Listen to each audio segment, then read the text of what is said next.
Welcome to another Caring Support podcast.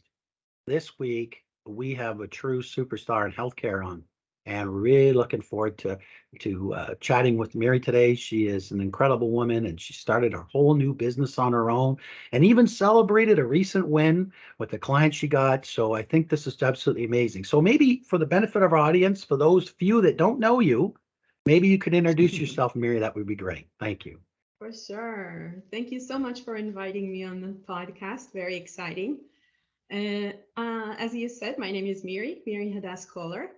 I'm a wife, a mother, a daughter, a sister. I'm an immigrant to Canada from Israel. I am a lover of people and working together as a team. I've been in the senior housing sector now for the past 17 years on the retirement home side of the sector. And like most of my friends and colleagues from the sector, I really love it and find it very meaningful and fulfilling to be part of the sector.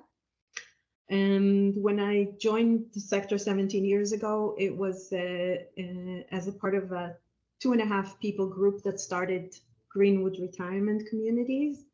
When I left there after 14 years, we had 8 operating retirement homes. I was the president of the company, and I really loved my team and the culture that we built together.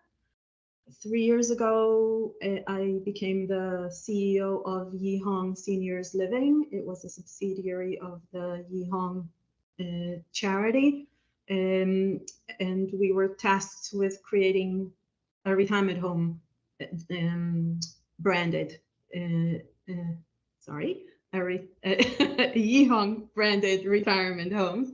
And yeah, the economic situation meant that the project was put on hold. And so a month ago, after leaving Yiho, I started my own company.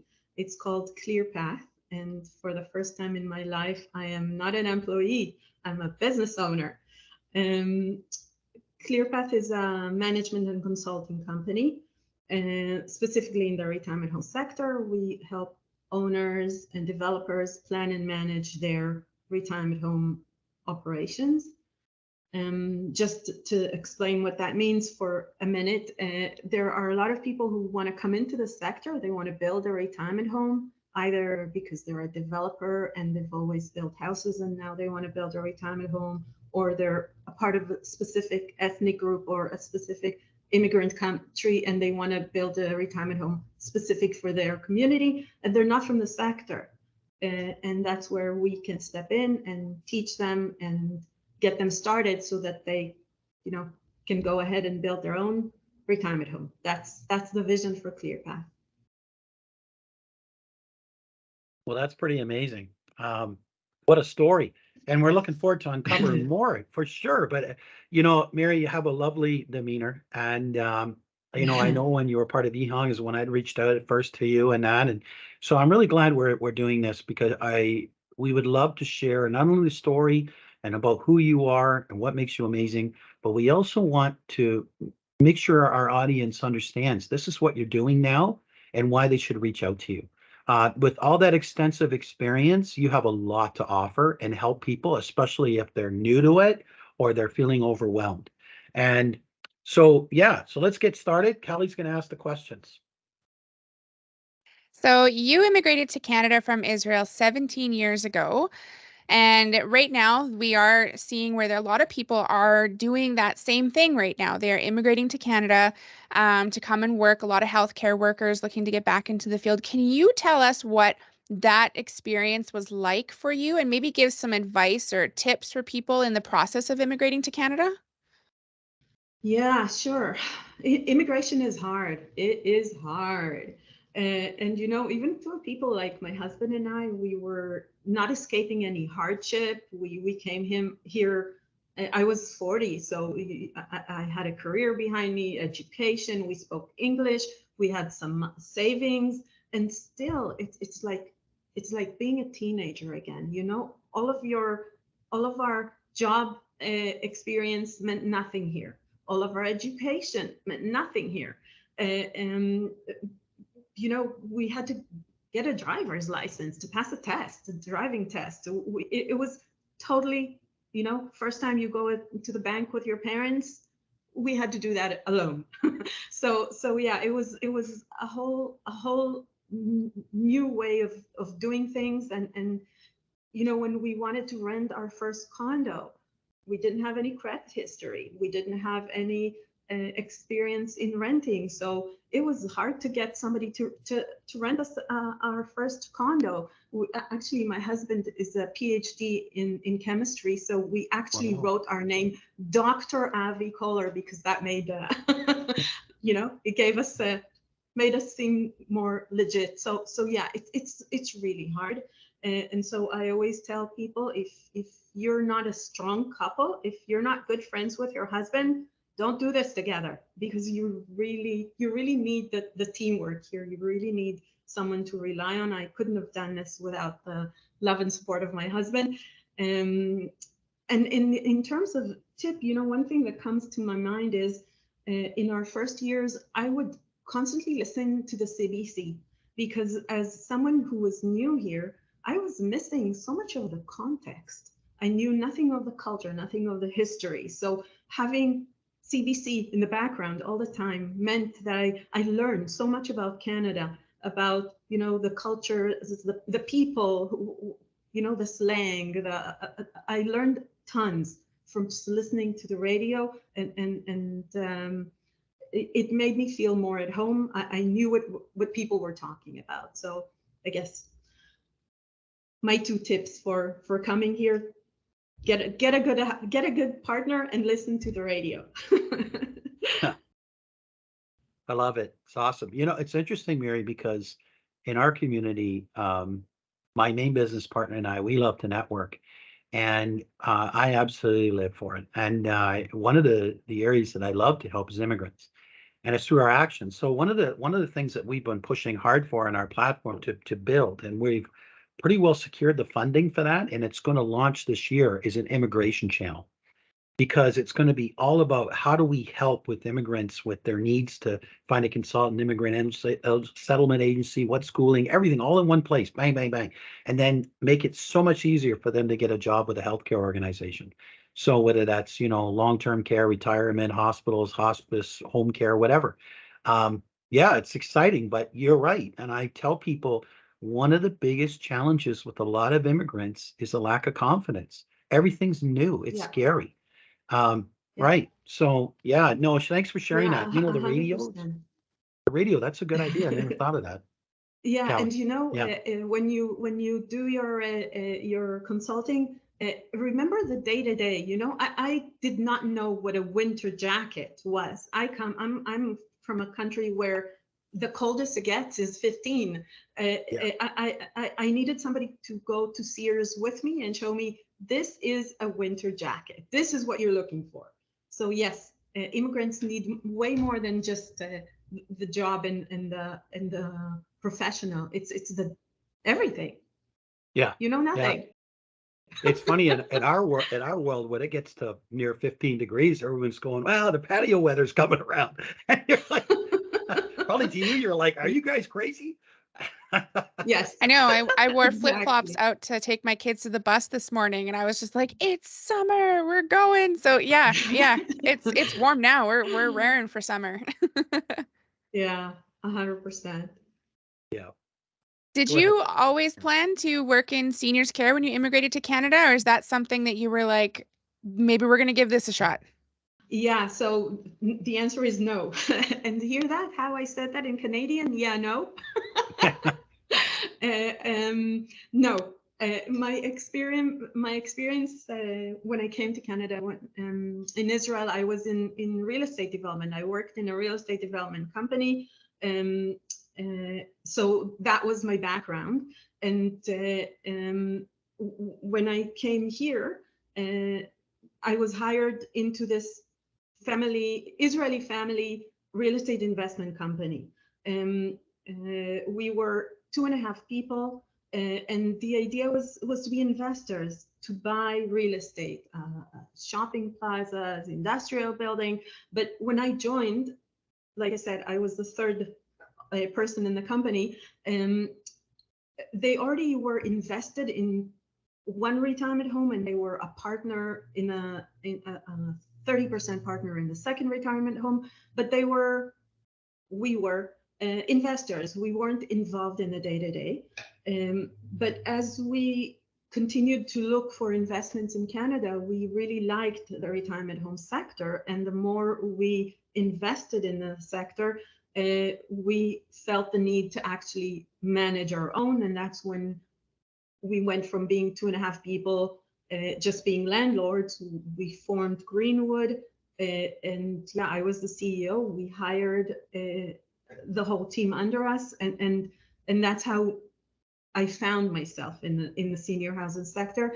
I did not have any background in it, but like many people in this sector, once you get in, you fall in love. It's such a meaningful kind of work that yeah, you just fall in love with it. That's awesome. You know, the other thing too, Miri, is I think what it gave you is some perspective and objectivity. Because very often when we're working in something for a long period of time, we're so immersed in it that all of a sudden a fresh perspective shows up and a lot of people will go, oh my God, I never thought of that. Right. Or Yeah. whatever. And I Yeah. think that's, and then with that accumulation of so much experience, and now you're turning it around and saying, okay, I'm going to help people new to this or whatever stage they're at that they're struggling, and that's great and good for you. Awesome. Thank you. How have you worked with retirement homes to promote teamwork and better work environments for employees?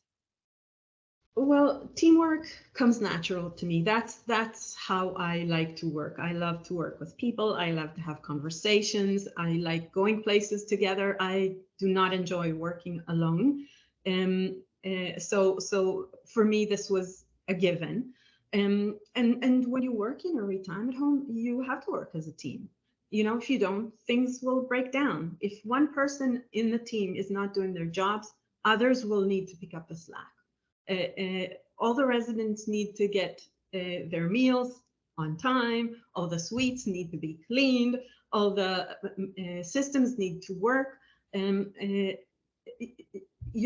can't afford to have people, the team not working together, or else things will break down. And it's not only inside your team, it's also between departments. The dietary team, the healthcare team, the housekeeping team, they all need to work together, or else again things break down. The dietary team has to know from the wellness team what are the people's food sensitivities, what can they eat, what can't they eat. The recreation needs support of the dietary in planning events. The marketing needs everyone to work together. So yeah, teamwork is just essential. And from my perspective, seeing the person in your team members is the way to build good teamwork. When you believe in your team, when someone is not performing, it's usually not because they want to cause damage. It's not because they're lazy. It's because something's wrong. They either have a problem, or they don't understand the assignment, or something is wrong in the situation for them. So if you see people as people, that's the immediate assumption. Something's wrong. Let's see how we can support them, and that's how you create teamwork. And I tend to make very strong personal connection with people on my team. So when you have a personal connection with your team members, you want to support them, you want to help them. When it's teamwork just happens. And I like to tell a story about a colleague I had in one of my previous roles. I really didn't like him. I thought he was trying to make my life hard for me. I didn't like the way he was making decisions. I really did not like him. And then we had a company event where we brought all the families were invited. And all of a sudden I met him and his wife and his kids not in a work environment, but on a Right, personal right. environment. And he was so nice. And he had an amazing wife and a bunch of beautiful, smart, well behaved kids.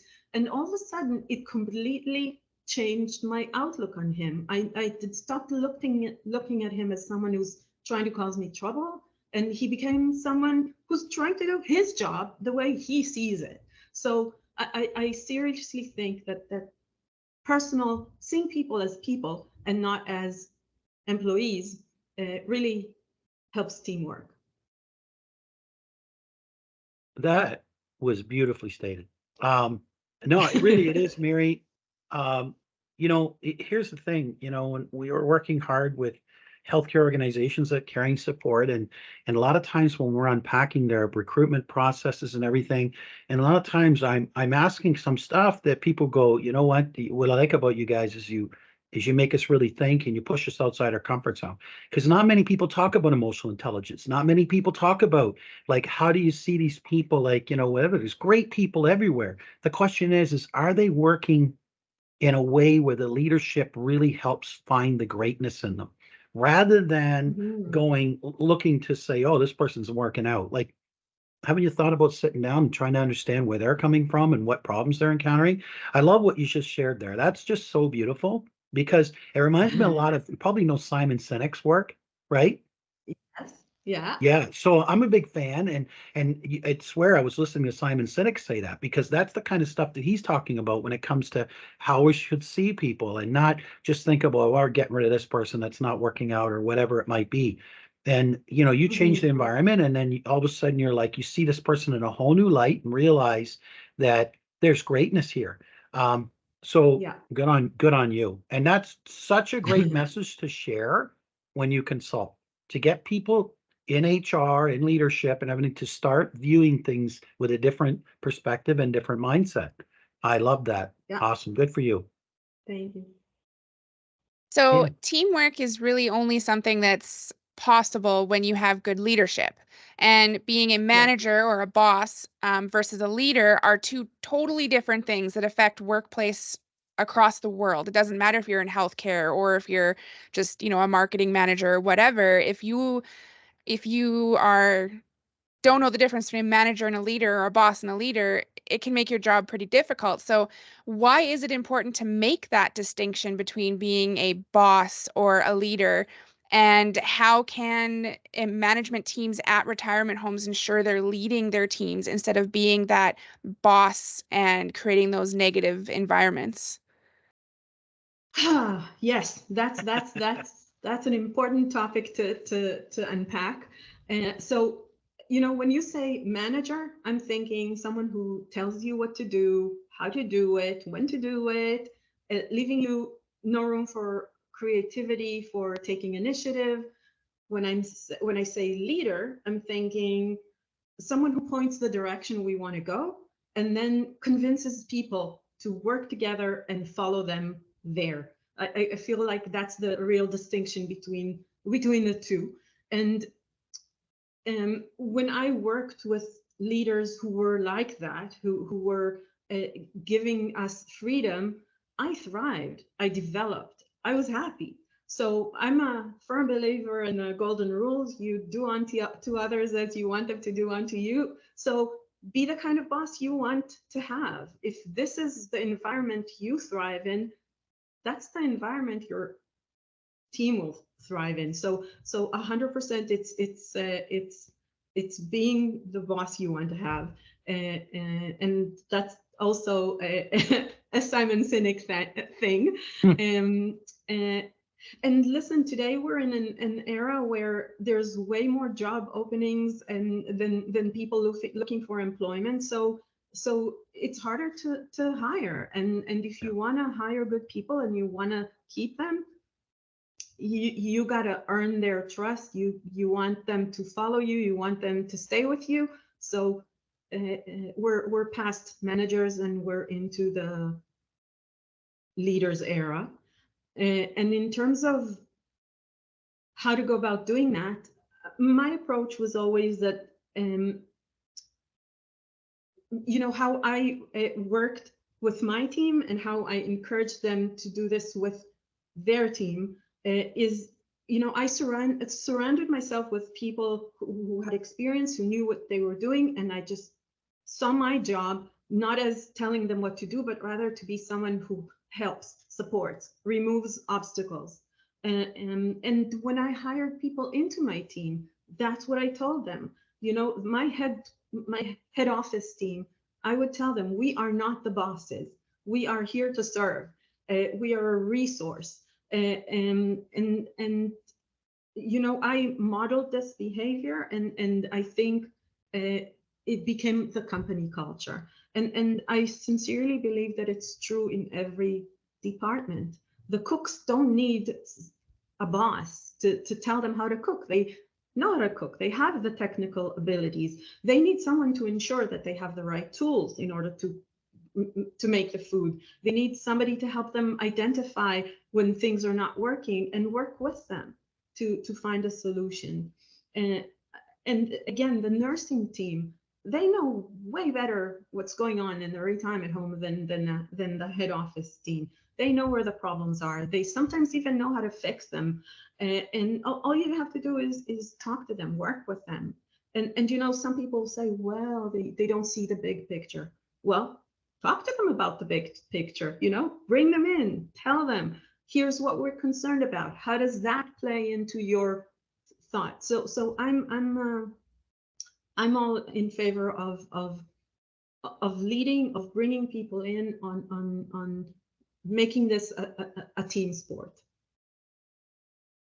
Yeah. Man, Miri, you're awesome. I tell you. No, think about it. Like, here's the thing. Like, when we're talking HR, they're very often, well, yeah, okay, you guys got a turnover problem. And they're like, yeah, well, they laugh. And I said, any idea why a lot of these people are leaving? And they're like, oh, it's more money. Okay. And then I say, can I ask you a question? And I say, yeah, don't take this the wrong way. Are you sure about that? Like, what do you mean? Well, did you Right. talk to them? Well, no, they're already gone. So that's an assumption. Right. And they're like, well, sure, it was about the money, wasn't it? Is it possible that it could have been something else? The old adage of people don't leave a bad company, leave a bad boss is very true. Yeah. And Yeah. I tell people, try not to be a boss, be a leader. A leader is there to inspire and create more leaders. And so you're right. You create those atmospheres where people feel like I can thrive, where they're heard, respected, cherished, and appreciated. And they feel part of something special. They're made aware. They don't have to make those executive decisions. They don't want to have to carry that responsibility either. But they'd sure like to have an organization that says, we really care what you think. You tell us what you think needs to change, or what do we need to do, or how do we inspire other people, or how do we do better, a patient delivery of service, et cetera.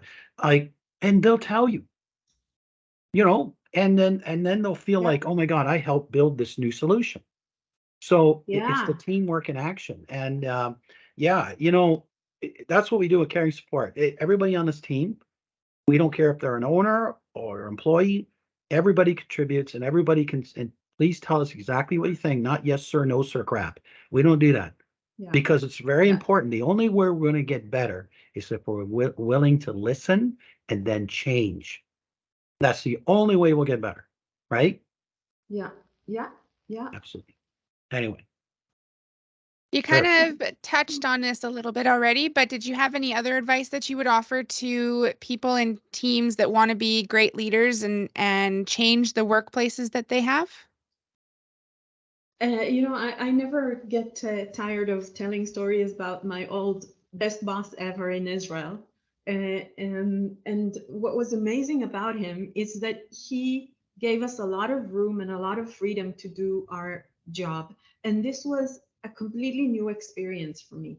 He trusted us. He delegated stuff to us. He gave us large projects and responsibilities. And he was there. He supported us if we needed help. But if we didn't, he just let us run with stuff. And I learned so much from this man. And, until he came along, we were selling condos. So every condo that was sold, I would review the contract. I would run the economic analysis. I would write down a summary, give it to my boss, and he would sign the contract. when this new boss came along, he said, you read it, you analyzed it, you wrote a summary, sign it. You know it better than me. Why am I the one signing it? And it was just like, oh wow, yes. All of a sudden, this was mine. It was mine from start to finish, and it just only caused me to be more careful, because now it was my responsibility. So I think this is a role model. This is how we should all work. You know, he was the conductor of the orchestra. He didn't need to play all the instruments. He needed to Right. make sure that everything worked together. And Right. yeah, I think that's the way to do it. That's a good analogy. It really is. Yeah. I mean, I usually use all these other ones and everything, and use them when we're talking to customers, but I like that a lot. That's good. I might use that. Feel free. Thanks, Miri. So we're winding up this episode here today. Is there anything else that you would like to tell us about, talk to us about, let us know? So, you know, I always, I'm always happy to support people, to help people. You know, I want the people listening to this recording or watching us to know that I sincerely believe that the way I grew in my career is curiosity, is asking questions, it's sharing knowledge. And when you're starting out, don't be afraid to ask questions, because people love sharing, people love helping. Give people the opportunity to help you. I always wanted to learn, and I really think that's what paved the road for me. And if you're following me around on LinkedIn, you will see that I constantly say, if I can help you with anything, reach out to me. And it's surprising how many people actually take me up on this. And I get direct message for this person and that person saying, I have a question, or can I just chat with you for a bit? And yeah, sure you can. So you know, now that I started ClearPath, I'm supposed to be more careful with my time and make sure that I charge for my services. But no, if you want 30 minutes of my time, if you want to ask me question, if you're starting your career and want someone to talk to, reach out to me.